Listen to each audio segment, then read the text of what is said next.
Humboldt All-Axess for the red hot Lumberjacks, maybe the cardiac Jacks. I am your tour guide tonight as we go inside the world of Lumberjack athletics. We open things up with Lennie, Grandpa Zalesky. More on that when we talk to Coach. Wayne Hampton, the three, as I like to call him. The guy's a rock star, and he's just racking up game winners for the men left and right. And then Michelle Bento-Jackson has her Lumberjacks 10-2 in the CC2A. And then we finish strong. Softball, yeah, it's softball season. Katlyn Gifford joins us as well. It's Humboldt All-Axess.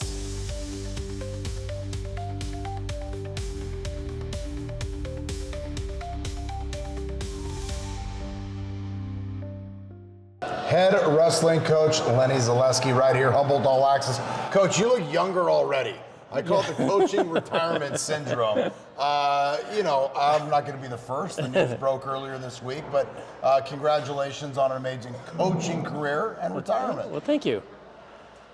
Yeah, it's been a joy being here and getting this program off the ground, and you know, working with this group of kids. And basically, I haven't had an experience like this, so taking it from really like there's nothing here with wrestling, and then to having a fairly competitive team, D2 Very team. much so.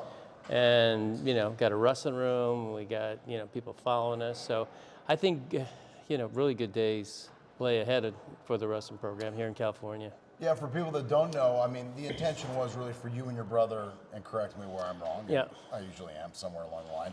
Really to get this program started, get the foundation built so you guys could put it in good hands and, and ride off into the sunset and get on that grandpa detail. Yeah, well, since you know, before this, I have 21 years of coaching in California, so I have a lot of connections, and a lot of my former wrestlers are, so I thought, you know, one of the former wrestlers asked me if I'd be interested in coming back. Basically, he was presenting it to me like, we can't find anybody. And so I said, well, you know, I think I could get it up off the ground, okay? And so that's how it started 2 years ago. And that's, you know, where I envisioned it. I think it's there.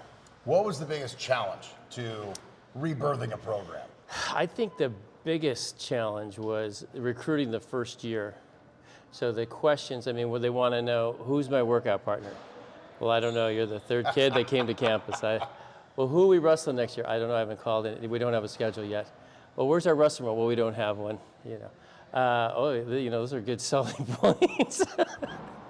Well, somehow through that, we end up getting like 26 wrestlers that year, and you know, Jason, you know, Josh is one. They're two of the Gil, you know, there are three of them. But yeah, that was, yeah, you always try to, you know, have these great selling points on the university that you know, but you got to be honest, you know. So anyway, that was probably the most challenging, yeah. What are you most proud of the 2 years? I think I'm most proud of the group of guys that's here. There's such I have had a lot of compliments on, you know, they're gentlemen, you know, very, very humble, a lot of good students, a lot of great students in there. And yeah, I think that that group of guys, and again, they're competitive. They've done well, like in the national levels, several of them, so. Well, it's got to be kind of, I guess, exciting because you did announce your retirement, but you're not done yet. I mean, no, conference champions this weekend, you're still wearing that coaching hat, so you know, as you look forward, you know, what are the biggest challenges ahead for, let's just start this weekend, and what do the Jacks need to do so there can be more to your career before it's done? Yeah, you know, we would like to do well in this conference tournament. I think they have a chance to, you know, Menlo's kind of ahead of the game, I would say, but I think we have a chance right after that. We'd all have to wrestle well. You know, that would be nice. I would like to see somebody go to the NCAAs, though. Okay. That would, you know, and so what needs to happen for that to take place? Because obviously, regionals and. Well, I think there's 3 wrestlers that feel like they can make it there. Okay. And then there's a couple other on the outlying, maybe actually a couple. Our heavyweight from last year joined us this week, and he was 6th in the region last year. So, you know, if he moves up 3 more, he could, or 4 more. He has to take 3rd. He could actually go. But yeah, so it's such a tough tournament though. So we're going to have to wrestle really well. Well, they got the right coach's job. I beat you up. I didn't ask you about, because I asked you about how Menlo went. How did last weekend go? The dual meet there on Friday. Last home meet. Well, we beat Simon Fraser. I can't remember the exact score, but we beat them. They were missing a couple guys, but Coach, we won. Picture on the scorecard. You won. Come on. But then we wrestled Vanguard, and we had our 65-pounder. We moved a 49-pounder up to 65 and moved a 57-pounder up to 74. But it came down to the last match. So anyway, we were going into 197. We moved our 84-pounder, an 84-pounder. He's a second guy.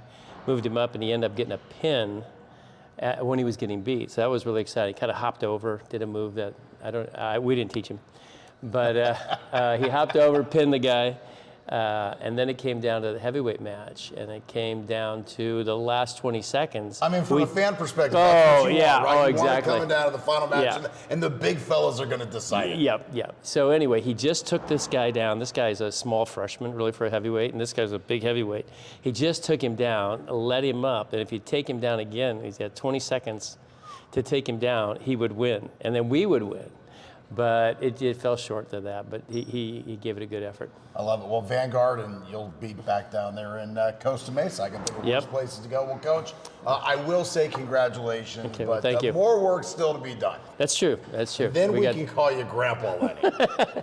Well, there's some kids back in Montana that do call me that. And I want to hear how the wrestling goes with that, but that's another edition as well. Back with more Humboldt All-Axess after this. All right.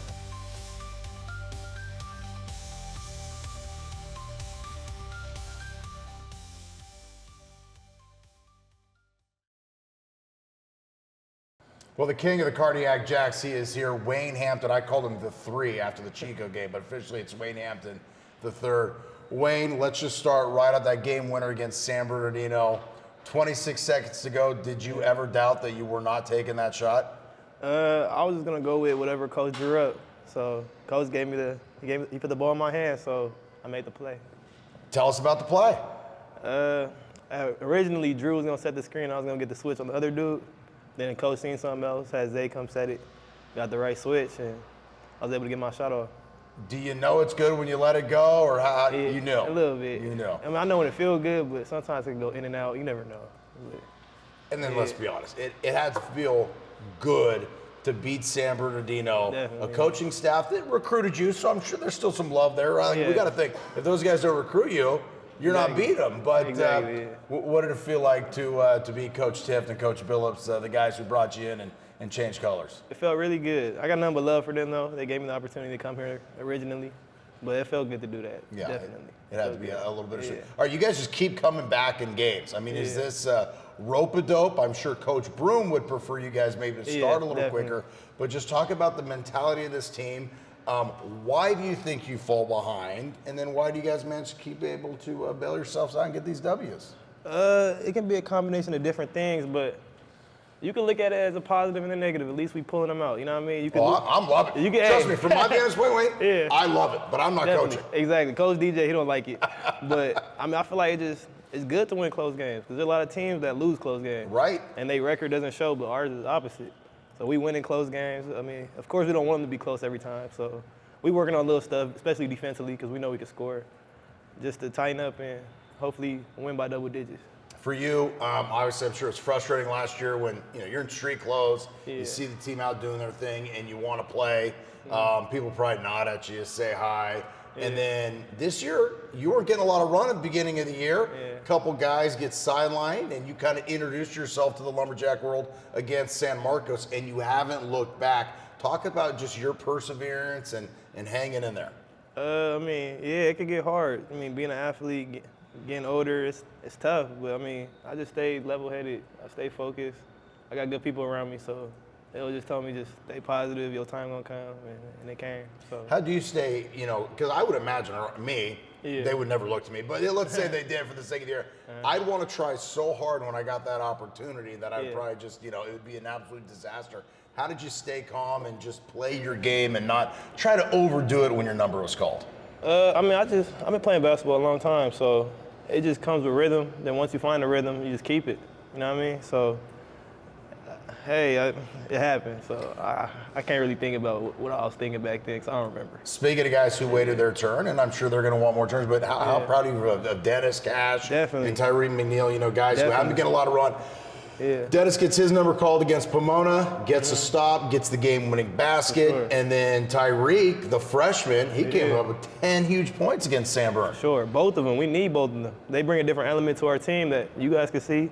Athleticism, playing hard.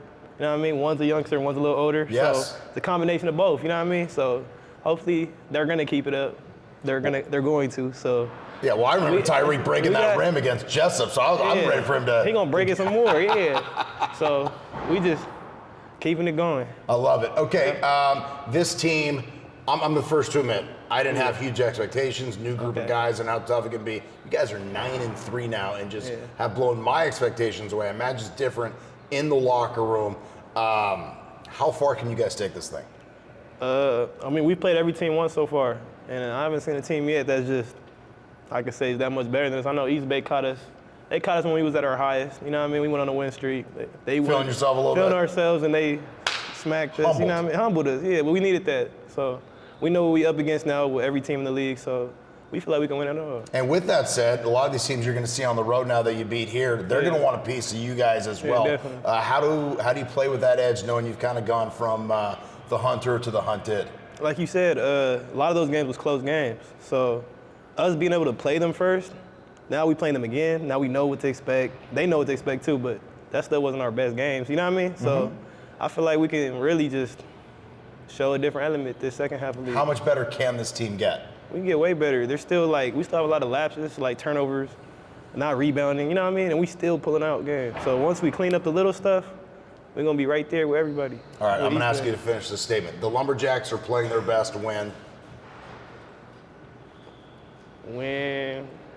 we locked in on defense. You started to sound like a coach now. Maybe Coach Bento-Jackson. Where's she at? I know she loves that defense. You guys, I've been covering this team since 2001. I've been doing this. I can't remember a team who has as much fun as you guys and seems to love each other as much. Why do you guys get along so well? It's a lot of different personalities, you know what I mean? A lot of different things mix, you know what I mean? It mixes well. So I feel like that's one thing. It's not a whole bunch of the same guys. So it's not no egos, really. You know what I mean? Even if there is egos, it's different egos. Everybody's different. Like, there's nobody on the team that's like the same person. So the mix is pretty good. Yeah, it's a great mix. Wayne Hampton, the three. Oh, by the way, CC2A game of the week. It is going to be the Jacks at Cal State Dominguez Hills on Saturday. So bring it as the winner of that one most likely in second place, and then just hunt in East Bay. Wayne, appreciate your time as always. I appreciate you. Wayne Hampton the third. Back after these messages.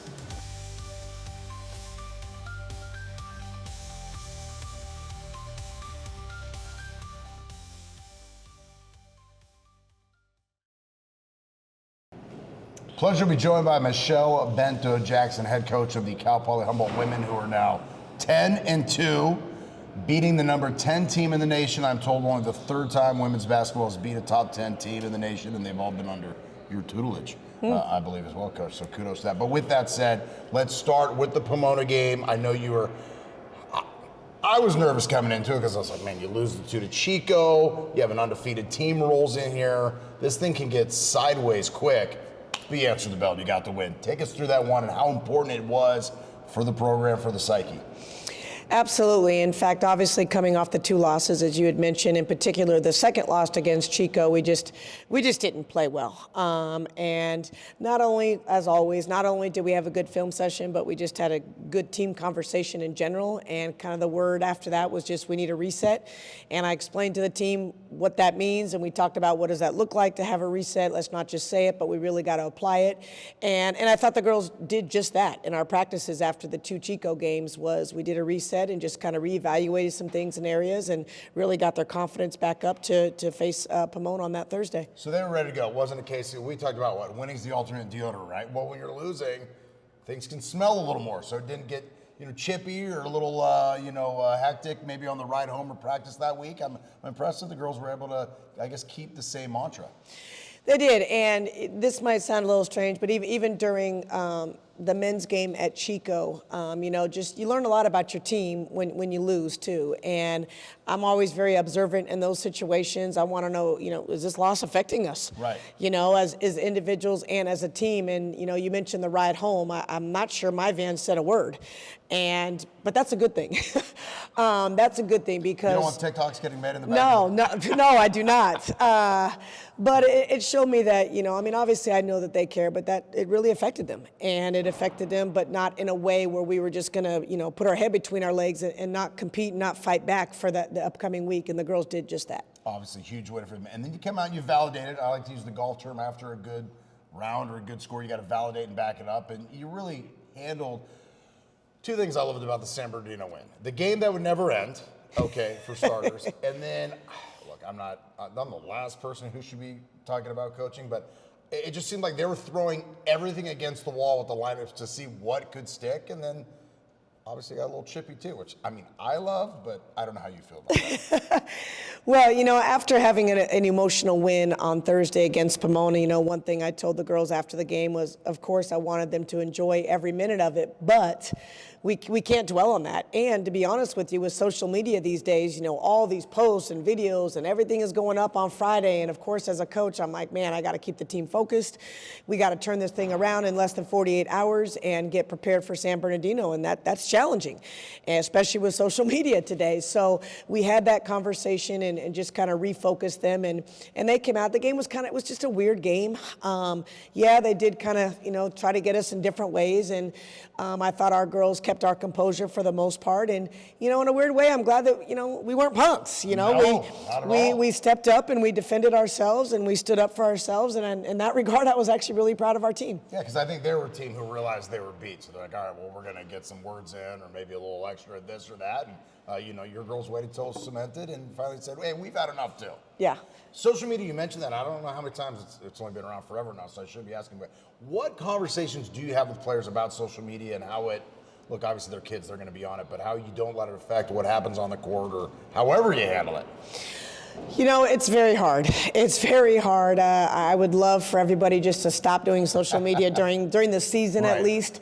But that's just not reality. Right. And so it's really keeping things in the proper perspective. There's so many, there's pros, but there's also a lot of negatives to social media in my opinion. But in reference to this situation, we couldn't stay in that moment of, enjoying all the game winners by our freshman Kiana Gosney. That was wonderful. That was awesome. We were all ecstatic for her. But it's time for practice on Friday. Like, that win doesn't mean much if we go and we mess up on Saturday, which is exactly what I shared with them. And that was my job, to try to refocus them to the best of my ability. But at the end of the day, they stepped up to the challenge on Saturday and they took care of business. All right, good news is you're back on the road. And I know you like the road. The girls get locked in. It's going to be no big deal for them. The big deal, though, LA, they're red hot and they want revenge. Well, you said it best. Obviously they're a talented team. We do feel fortunate that we came away with the win here. I'm sure that's stinging them ever since they left here, and so I definitely expect a highly competitive game. All right, Coach, with that said, the last couple of years we've been at this point, we're talking about what does this team need to do to get in the tournament, get right late, maybe overcome some of the missteps you had earlier. Well, Coach, to just get into the tournament would be a disappointment now. I mean, obviously you guys, you're a game out with a lot of basketball to play, hopefully March aspirations beyond Pomona. So, what is the mindset down the final stretch of the season?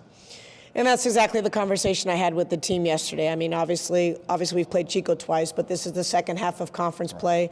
As you mentioned, there's a lot of games left. And I just used the term to the team, like, let's not get it twisted just because we've won games.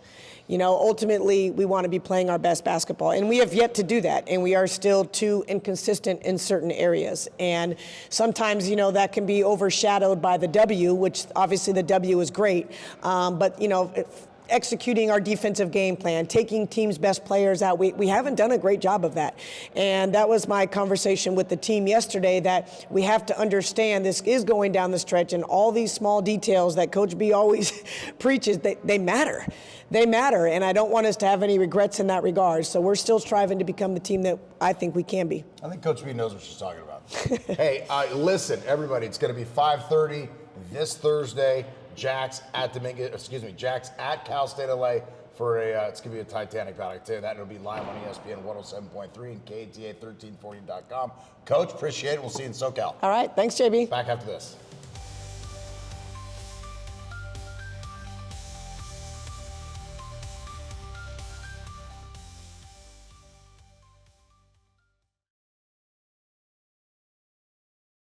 Last, definitely not least, Katlyn Gifford. For my older listeners and watchers, no relation to Frank. I digress. We move on. Okay, softball. What position do you play? First base. First base, all CC2A last year. Rock star. I mean, that's the the rock star position, and you're getting it done. Why'd you become a first baseman? I just always I grew up doing it. I'm left-handed, so there wasn't much there wasn't really where I could be besides there. So I've always done it. I've never switched. I assume you're a baseball fan too? Yeah. Favorite first baseman? Probably Freddie Freeman. Freddie Freeman, okay. See, I'm going to show my age again. I mean, going back, Mark McGuire, Will Clark for the old schools. Don't even worry about that. They're way beyond you. All CC2A. Okay, look, congratulations. That's Thank you. great. But I'm sure that brings pressure because you don't want to be a one-hit wonder. You want to run it back in your season, right? Yeah. I wouldn't say pressure. I feel like I still have a lot left in my tank for this year. I still feel like I could have done a lot better last year, so I was quite surprised with that. But I don't feel like I have much to prove. I just have a lot more left that I want to succeed. So what were you happy about that you did last year, and what do you feel you can improve on most in the senior campaign? Yeah, so I feel like I came back after kind of a rough sophomore year. I came back my junior year, and I really fixed my mentality, which I feel like kind of got me there. The physical part kind of took over. I got my mental right during my junior season, and then this year I feel like I just need to put it all together. And I imagine not only that, team success would be fantastic as well. Tell me about the Lumberjacks and as a team under Coach Correa, what you ladies are looking to do this season. Yeah, we're a pretty young team this year, which is a lot different from last year. We are pretty close, so I think that's a huge advantage. The CC2A this year is pretty open, so we're pretty excited to see what our team can do. I'm pretty excited for this year. So what's it like being an elder statesman on a young team? I would say probably pressure there. I would just say there's just like a lot of learning curves for everybody, trying to be a leader and trying to lead them in the right direction. And I imagine for Coach Correa, what she likes about having, I've talked to other coaches about having the seniors around, she doesn't have to have the conversation of this is how we pack, this is how we travel, just because you're on time doesn't mean you're early, so, things of that nature. Yeah, I would say I feel like the freshmen there are pretty good with that already. Okay. So I think that in that aspect, there's not much teaching. I feel like we have a pretty good group where they kind of already know that. Just the teaching of like how the CC2A works, how competitive it is, just like conversations like that. All right. I'm a freshman. I'm showing up fresh out of high school. I'm going on my first road trip as a Lumberjack. What advice would you give me as far as what to expect, as far as being on the field, the level of competition from what I saw in high school? I was probably, I might even be full of myself a little bit because I was a star in high school and I got recruited and I have no idea what I'm getting myself into. I would probably say to give yourself grace and like have a lot of patience with yourself. All the CC2A teams, it's a mental battle throughout 4 games. I would just probably say to be strong-minded and to try to put your mental aside and just do the best you can. Tell me ask Coach about it. I'm shocked I haven't really asked this question over the years, but how do you manage social media during the season? Because I imagine there's obviously can be trash talk between the other teams or subtle trash talk, but at the same token too, in this world of looking great for a picture or a 10-second clip, we're talking 2-hour games here, and that's a lot of time, and you need to be focused, and that's the more important part than living in this one-clip world. I would say throughout my time here, I feel like social media hasn't been a problem. Okay. With the whole back and forth with different teams. I feel like there hasn't really been much of that. There's probably something like that happens actually on the field, not on social media. But yeah. Okay, 25 straight games on the road to open up the season. That seems daunting. How are you girls looking at it? I personally love traveling. I like playing other places. We're actually going to be in Southern California both times where I'm from, so I kind of like that. Okay, it's where nice. in SoCal are you from? Riverside. Okay, Riverside, nice. California. Yeah. Where we're playing is about 40 minutes from there, so it's not too far. I'm excited. Just try my best to stay on top of school. Yeah. The professors are happy with it. And Yeah. how do you manage and juggle academics and being out on the road and worrying about becoming a second-time CC2 player? I like to communicate with my professors as much as I can. I think that's really important, just like to keep them in the loop so they're understanding of, if certain things happen when I'm on the road where I have to finish assignment late or try my best to do it as best of my ability, so. Okay, besides the family and maybe mom's cooking or something, what do you look forward to the most when you go back down to SoCal? The weather. I'm not a fan of the rain, so. It never rains in Humboldt County, come on. It rains too much. No, obviously SoCal's gonna be nice. Prediction for the Lumberjacks this weekend, some of the teams you're gonna see, and what, besides getting a clean sweep of all the games, what's gonna be a success for the Jacks?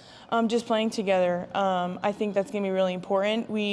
This first weekend, we're gonna see those teams more in Hawaii. I mean, we play 2 Hawaii teams that we're gonna see the next weekend. We have a pretty good competition in our first game, so I'm excited to see how it plays out. Well, excited to see how the Jacks do, and when you guys eventually come on campus, I know myself and the viewers, happy to get out there. Ms. Gifford, appreciate your Thank time, you. and don't forget your sunscreen in SoCal, all right? Thank you. Good night, everybody. Another great edition of Humboldt All-Axess.